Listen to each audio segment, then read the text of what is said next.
Hello guys, कैसे हैं आप लोग। एकदम बढ़िया। तो चलिए फिर शुरू करते हैं आज का लेसन। मेरा नाम है मोहित और आप लोग देख रहे हैं आपका अपना चैनल अकाउंट्स वाला। तो चलिए शुरू करते हैं। आज हमारा लेक्चर 8 है और हम क्वेश्चन नंबर 5 और 7 करेंगे आपकी बुक का सॉल्व। चैप्टर आपका चल रहा है जर्नल। चैप्टर का नंबर भी 8 है। आइए देखते हैं क्वेश्चन नंबर 5। मैं आपको थोड़ा सा पहले रीड कराता हूँ बुक से।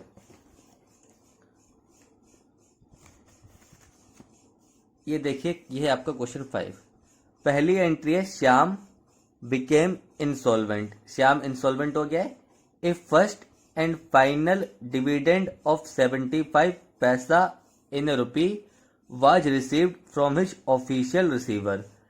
ही ऑर्डर्स 10,000। याद कीजिए, कल मैंने 6 क्वेश्चन कराया था, उसमें भी ऐसी एंट्री आई थी। उसमें आपका इंसॉल्वेंट हुआ था कौन? उसमें आपका इंसॉल्वेंट हुआ था राजन। यहाँ पे भी नाम क्या है? यहाँ पे भी नाम है आपका, नहीं, यहाँ पे नाम आपका श्याम। तो ये आपको 10,000 रुपीज लेने थे इससे, और अब ये बोल रहा है इंसॉल्वेंट हो गया है। इंसॉल्वेंट मीन्स इसका दिवालिया निकल चुका है, ये बैंकरप्ट हो गया है। ये अब उस पोजीशन में नहीं है कि ये आपको पूरे पैसे दे पाए। तो इसका ऑफिशियल रिसीवर आपको बोल रहा है कि अब 1 रुपए में 75 पैसा देगा। रुपी 1 में 75 पैसा, तो इसका मतलब है 75%। तो 10,000 का 75% आपको देगा। जो मिलेगा उससे आपका कैश इंक्रीज हो जाएगा, एसेट बढ़ेगा, डेबिट। जो नहीं मिलेगा आपका वो बैड डेट है 25%, डेट इज 2,500। और टोटल डेटर आपका है श्याम, वो 10,000 से खत्म हो जाएगा, क्योंकि लेना आपको 10,000 था, लेकिन अब वो आपको केवल 75% देगा और 25% नहीं देगा। तो डेटर आपका पूरा 10,000 से कंप्लीट राइट ऑफ खत्म हो जाएगा। आइए मैं करता हूं।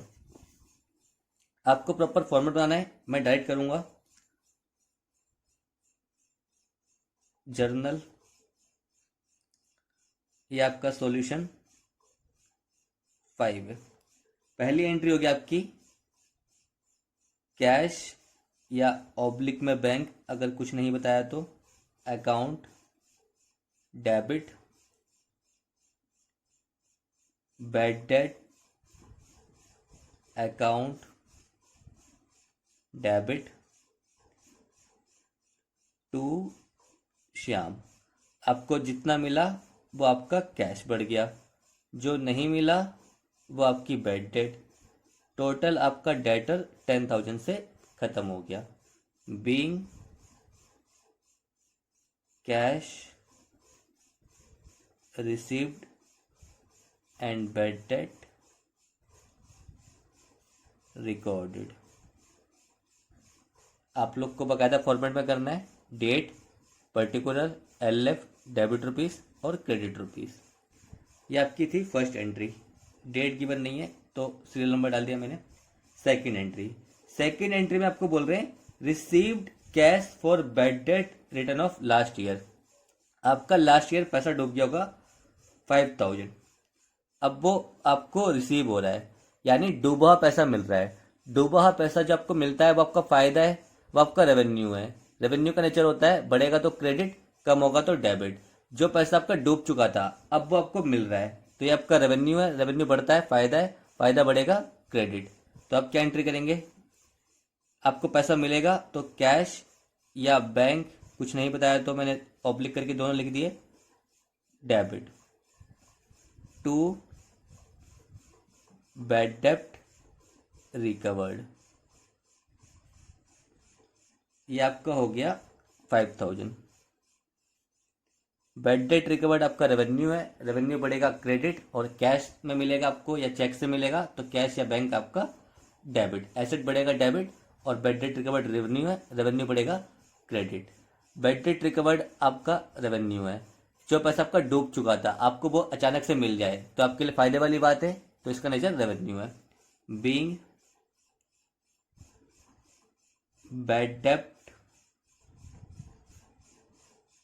रिकवर्ड। थर्ड एंट्री करते हैं। Rent due to landlord. Rent देना है लैंडलॉर्ड को, दिया नहीं मीन्स आउटस्टैंडिंग। ड्यू का मतलब भी आउटस्टैंडिंग होता है। तो आपका एक्सपेंस तो इनकर हो चुका है बट आपने पे नहीं करा। एक्सपेंस इनकर होने का मतलब है खर्चा बढ़ चुका है, तो खर्चे का नाम है रेंट। एक्सपेंस बढ़ता है, आपको डेबिट करना होता है, तो आपने रेंट डेबिट कर दिया। और पे नहीं करा, वो आपकी लाइबिलिटी है जिसका नाम है आउटस्टैंडिंग रेंट। तो rent account debit to outstanding rent account, ये अमाउंट है आपका 8000 बीइंग रेंट ड्यू। रेंट आपका ड्यू हो गया। मैं आपको दोबारा समझाता हूँ, कोई भी एक्सपेंस जो आपका ड्यू हो जाता है और आपने पे नहीं करा, ड्यू मीन्स अब वो आपको पे करना है, आपकी लाइबिलिटी है, आउटस्टैंडिंग जिसे बोलते हैं। तो आपका खर्चा तो हो चुका है, एक्सपेंस हो गया है, तो एक्सपेंस बढ़ेगा डेबिट, और पे नहीं करा है तो आपका कैश नहीं गया, लेकिन पे नहीं करा तो आपकी लाइबिलिटी बढ़ गई, क्योंकि अब आपको ये पे करना है फ्यूचर में।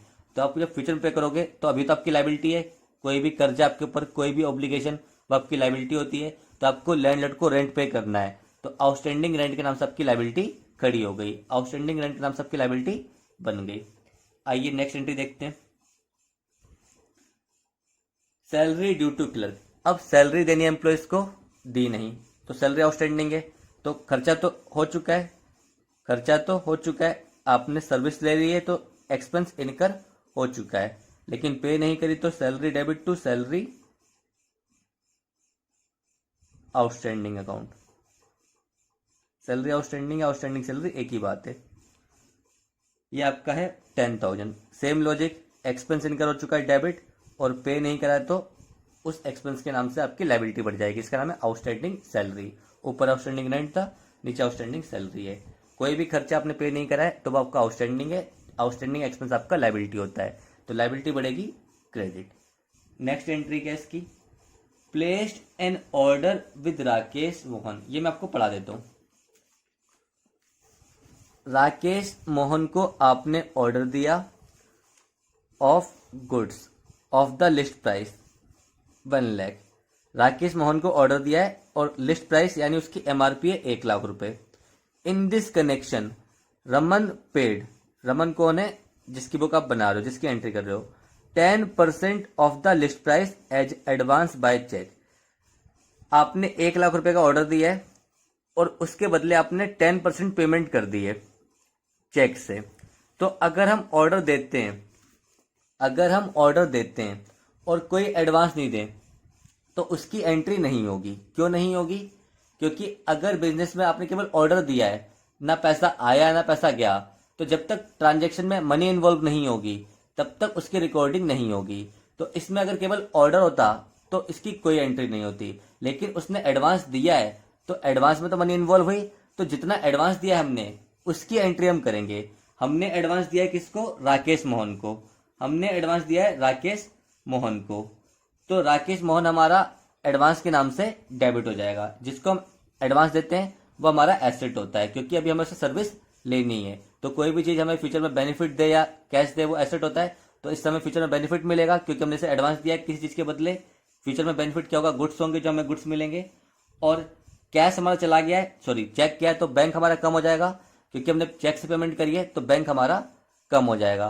तो बैंक कम होगा क्रेडिट, एसेट कम होता है क्रेडिट, और आपने जिसको एडवांस दिया है वो आपका एसेट है, वो आपको हो जाएगा डेबिट। तो आइए देखते हैं क्या एंट्री होगी, मैं यहां लिख के दिखाता हूं। एडवांस टू, जिसको नाम दिया है राकेश मोहन, एडवांस टू राकेश मोहन यानी सप्लायर डेबिट, टू आपने चेक से पेमेंट करी है तो to bank account. Advance to Rakesh Mohan debit to bank account. कितना दिया आपने, 10% दिया एमआरपी का, लिस्ट प्राइस का, तो ये हो गया 10,000। ये डेबिट में 10,000 और 10,000 क्रेडिट में। तो आपने जो एडवांस दिया है वो आपकी एसेट है, एडवांस टू राकेश मोहन यानी एडवांस टू सप्लायर, जिसको आपने एडवांस दिया वो आपके लिए एसेट है, बढ़ेगा डेबिट, और आपने चेक से एडवांस दिया है तो बैंक से पैसा जाएगा, बैंक आपका कम होगा क्रेडिट। तो ये क्वेश्चन आपका कंप्लीट हो गया है। आइए नेक्स्ट क्वेश्चन करते हैं। अब आपका क्वेश्चन नंबर है 7, सॉल्यूशन 7 देखते हैं। पहली एंट्री इसमें, Shyam became insolvent, A first and final dividend of 75 पैसे इन ए रुपी was received from his official receiver. He owed a debt of ₹50,000. ये क्वेश्चन नंबर 5 की पहली एंट्री जो थी सेम वही है बस वहाँ पे 10,000 का अमाउंट था, यहाँ पे 50,000 का अमाउंट आ गया है। तो श्याम इंसॉल्वेंट हो गया है, वो आपको 1 रुपये में 75 पैसे देगा, मीन्स 75% देगा। तो 50,000 का 75% होता है आपका 37,500। तो जितना मिलेगा वो कैश या बैंक डेबिट हो जाएगा 37,500 से। जो नहीं मिलेगा debt is bad debt. Bad debt आपका एक्सपेंस नेचर का अकाउंट है, लॉस नेचर का अकाउंट है, तो एक्सपेंस बढ़ता है डेबिट होता है, तो बैड डेट आपका डेबिट हो जाएगा 12,500 से। और डेटर आपका श्याम है, श्याम पूरे अमाउंट से 50,000 से खत्म हो जाएगा। तो आइए लिखते हैं जर्नल। पहली एंट्री, यहाँ पे भी डेट गिवन नहीं है, आप प्रॉपर फॉर्मेट बनाएंगे। पहली एंट्री आपकी cash oblique bank account debit to, sorry bad debt भी डेबिट होगा, bad debt account debit to Shyam. तो जो आपको मिला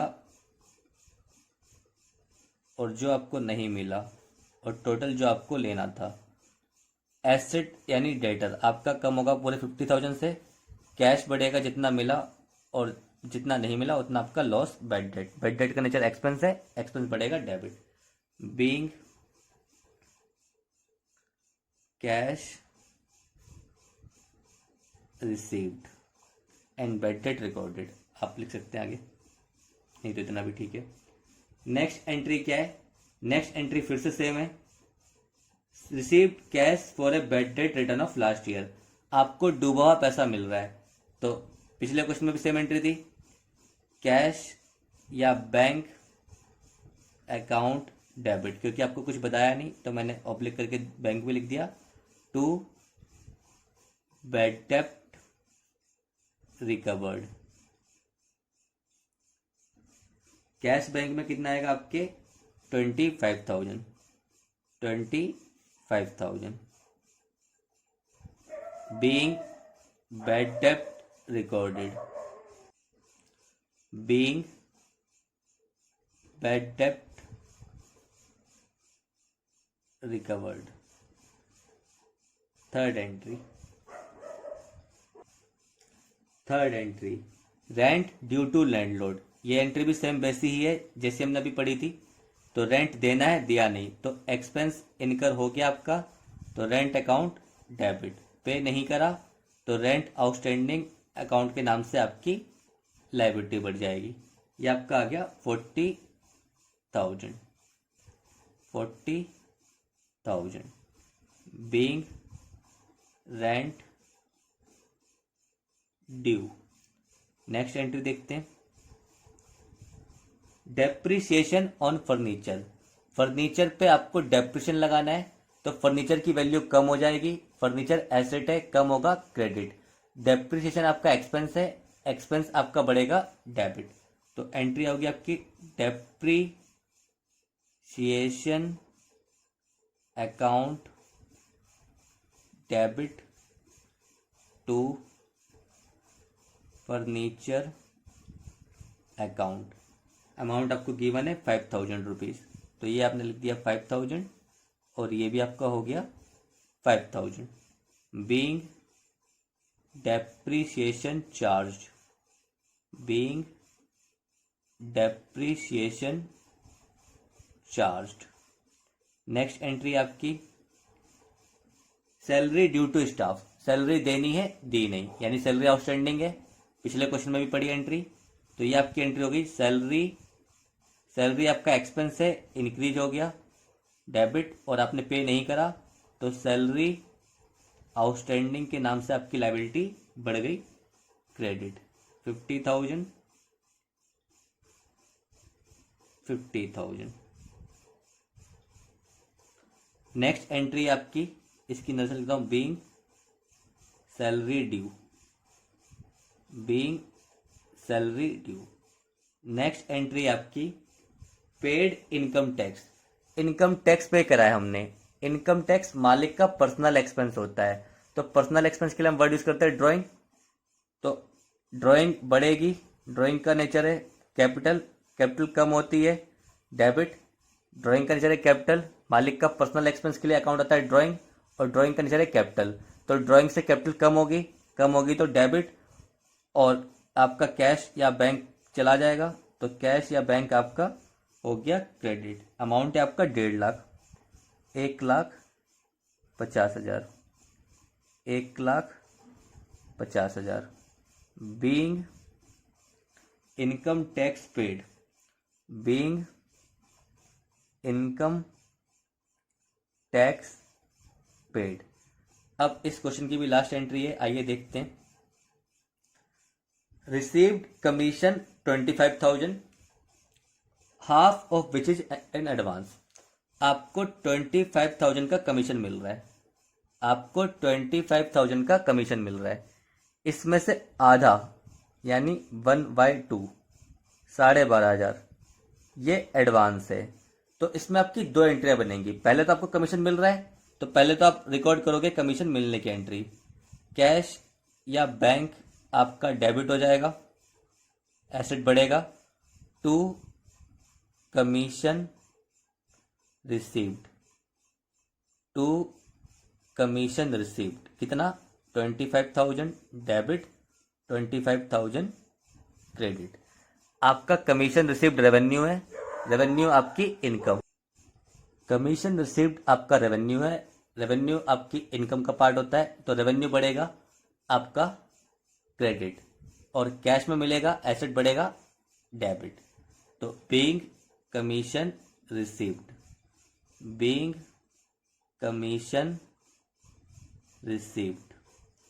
अब आपको इसमें आधा एडवांस मिला है, तो इस आधे के लिए आपको एडजस्टमेंट की एंट्री करनी पड़ेगी, जो मैंने आपको लेक्चर 5 में सिखाई थी कि आपकी prepaid expense, prepaid income, outstanding expense, accrued income और डेप्रिसिएशन, ये सारी आपकी एडजस्टमेंट एंट्री होती है जो हम ईयर एंड पे करते हैं। तो इसमें से आपका आधा कमीशन एडवांस है, यानी जो आपको एडवांस मिला है वो आपकी है प्रीपेड इनकम, वो आपकी है एडवांस इनकम। एडवांस इनकम का मतलब है ऐसी इनकम जो आपने रिसीव कर ली है बट अभी आपने कमाई नहीं है, ऐसी इनकम जो आपने रिसीव कर ली है बट अर्न नहीं करी, और आप जब इसको अर्न करेंगे तब इसे मानेंगे। ऐसा कौन बोलता है? ऐसा बोलता है आपका concept accrual basis of accounting, जो चैप्टर 4 में हमने पढ़ा है। तो accrual basis of accounting, accrual basis के अकॉर्डिंग जिस साल की आपकी अकाउंटिंग कर रहे हो, अगर उस साल की इनकम है या एक्सपेंस है, इनकम मिली हो ना मिली हो, एक्सपेंस पे करा हो ना करा हो, अगर उस साल का है तो रिकॉर्ड करना है, और अगर उस साल का नहीं है, चाहे मिल गया हो चाहे एक्सपेंस पे कर दिया हो, तो उसको उस एक्सपेंस से और इस इनकम से हटाना है। तो हमें इनकम जो मिली है उसमें से आधी इस साल की नहीं है, तो वो हमें कम करनी है। ये बोलता है एक्रूअल बेसिस ऑफ अकाउंटिंग। तो हम कम कैसे करेंगे? ऊपर जाके तो कम करेंगे नहीं, क्योंकि हमने तो पहले रिसीप्ट की एंट्री कर दी। अब ईयर एंड पे हम एडजस्टमेंट की एंट्री करते हैं। तो हम क्या करेंगे? कमीशन, कमीशन आपका डेबिट कर देंगे, कमीशन रिसीव्ड आपका हो जाएगा debit. To commission received in advance, commission received आपका हो गया डेबिट। जो आपने कमीशन 25,000 रुपये आपकी इनकम दिखाई थी, इसमें से आप आधा यानी 12,500 रुपये डेबिट कर देंगे। तो रेवेन्यू आप बढ़ाते हो क्रेडिट करके, कम कैसे करोगे? डेबिट करके। तो आपने जैसे ही कमीशन डेबिट किया तो आपकी करेंट ईयर की इनकम 12,500 रह गई, क्योंकि आपने पहले 25 दिखाई थी, 12,500 आपने डेबिट कर दी, तो कमीशन का नेट अमाउंट 12,500 रह गया। और 12,500 रुपये आपकी लाइबिलिटी है। तो जब आपको अभी कमाई नहीं है, रिसीव हो गई है, तो 12,500 रुपये कमीशन रिसीव्ड इन एडवांस के नाम से आपकी लाइबिलिटी इंक्रीज हो जाएगी। तो यहां हम लिखेंगे 12,500 कमीशन रिसीव्ड इन एडवांस। तो being commission received in advance, ये आपकी नरेशन हो गई। बिल्कुल सिंपल है, मैं दोबारा बताता हूं। पहले आपको कमीशन मिला, आपने एंट्री कर ली, फिर उसने बता दिया इसमें आधा एडवांस है, तो उसके लिए आपने एडजस्टमेंट एंट्री पास करी। वो क्या है? कमीशन आपकी रेवेन्यू है, बड़ा आधा क्रेडिट किया। अब आपका उसमें से इस साल की इनकम नहीं है आधी, तो आपने हटानी है इनकम, तो आपने कमीशन को डेबिट कर दिया, और कमीशन रिसीव्ड इन एडवांस के नाम से आपने अपनी एक लाइबिलिटी दिखा दी। तो कमीशन आपका रेवेन्यू कम हो गया डेबिट, और एडवांस कमीशन के नाम से आपने लाइबिलिटी दिखा दी, लाइबिलिटी बढ़ गई क्रेडिट। मुझे उम्मीद है आपको आज के दोनों क्वेश्चन समझ में आए होंगे। अगर आपका फिर भी कोई डाउट है तो आप मुझसे मेरे एफबी पेज पे या कमेंट में पूछ सकते हैं। अगर आपको कोई भी डाउट हो इस चैप्टर के रिगार्डिंग किसी भी टॉपिक में, तो आप पहले एक बार जरूर उस चैप्टर की प्लेलिस्ट देख लें और उसमें जो जो लेक्चर मैंने आपको कराए पीछे के, उससे आपका बेटर कॉन्सेप्ट क्लियर हो जाएगा। और अगर आपको फिर भी कोई डाउट होता है तो आप मुझसे डायरेक्ट मेरे एफबी पेज पे पूछ सकते हैं किसी भी टॉपिक के रिगार्डिंग। तो चलिए फिर मिलते हैं नेक्स्ट वीडियो में। अगर आपको आज का वीडियो अच्छा लगा हो तो प्लीज़ वीडियो को लाइक करिए, चैनल को सब्सक्राइब कीजिए। फिर मिलेंगे अगली वीडियो में, तब तक के लिए टेक केयर, बाय बाय।